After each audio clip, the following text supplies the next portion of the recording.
Now yield such time as he may consume to my colleague on the Rules Committee, Mr. Woodall from Georgia. The gentleman from Georgia is recognized. I thank the gentlelady. Mr. Speaker, I could not get over here to the floor fast enough when I saw this rule come up for debate, and I rise in strong support of this rule today and strong support for the underlying legislation on this day after the State of the Union, not just by my colleagues, but with so many young people in the gallery today, because that is exactly what this debate is about. We've heard much talk on the floor of this House over the past week about the upcoming CBO baseline report. Well, if it arrived in your email boxes this morning like it did mine, you saw that CBO's most recent score predicts a $6.9 trillion 10-year operating deficit. That's not the $14 trillion in debt that these young people are going to have to pay back. It's the actual operating deficit, the additional debt that we're going to add over the next 10 years. This proposal today is one small step towards attacking that operating deficit. Now, we're talking about big numbers here today. Somewhere between $500 million and $600 million will be saved with the elimination of this proposal. But folks, $6.9 trillion is where we have to go over the next 10 years.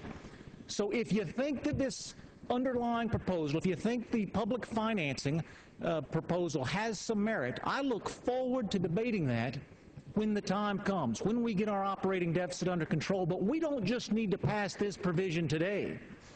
We need to pass this provision and 10,000 more just like it to get to a balanced budget. Now, I want you to think about that. All of the discussion, all of the gnashing of teeth, the hand-wringing about eliminating this provision today, folks, this is just the beginning. This proposal and 10,000 more just like it are what we need to pass in this House. The question isn't why are we bringing up this proposal today. The question is why don't we have 3 or 4 or 5 more just like it.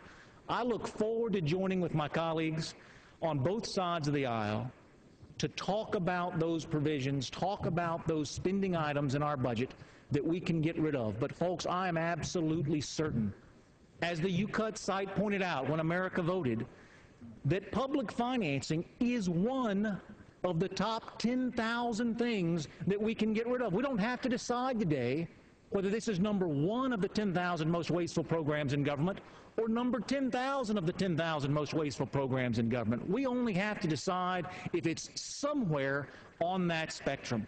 I tell you that it is, and I rise in strong support of this rule. Second reason I had to rush over here to the floor. I'm brand new. Been in this House less than 1 month, and I'm down here speaking on a rule that offers an open amendment process. Now, if anybody has been watching the House floor as I have over the past 2 years, you might wonder what an open amendment process is, and you'd be right to wonder because you've never seen one.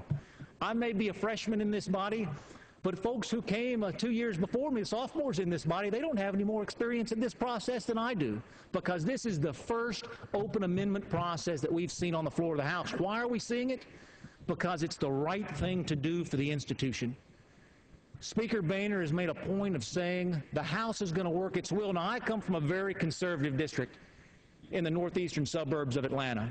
And I'll tell you, when the House works its will, we're not always going to get what we want in the northeastern suburbs of Atlanta, because the House sits kind of here in the middle, and I'm a little further over here on the right-hand side of the spectrum. But in order for this Congress to work, in order for this House to work, in order to restore the dignity of this House, we have to allow the House to work its will. I am just so pleased in my very first month in Congress that we not only have seen very narrowly focused pieces of legislation come to the floor, but we're seeing them come to the floor under an open amendment process. And let me just say one thing about that open amendment process, particularly for folks, again, who haven't seen one before. Folks who are in the gallery or watching on TV who have not seen an open amendment process before. Just because it's open doesn't mean you can do whatever you want to do on the House floor. We're talking about the public financing of elections today. So if you have an amendment that's going to change the way we finance education, that amendment's not going to be germane. If you have an amendment about what you want to do with the health care system, that amendment's not going to be germane. When you bring narrowly crafted pieces of legislation to the floor, the amendments that are germane are narrowly crafted amendments. And folks, I love that. For too long, we've had 2,000-page bills, 1,000-page bills that folks can't read and can't understand and that it can't be amended.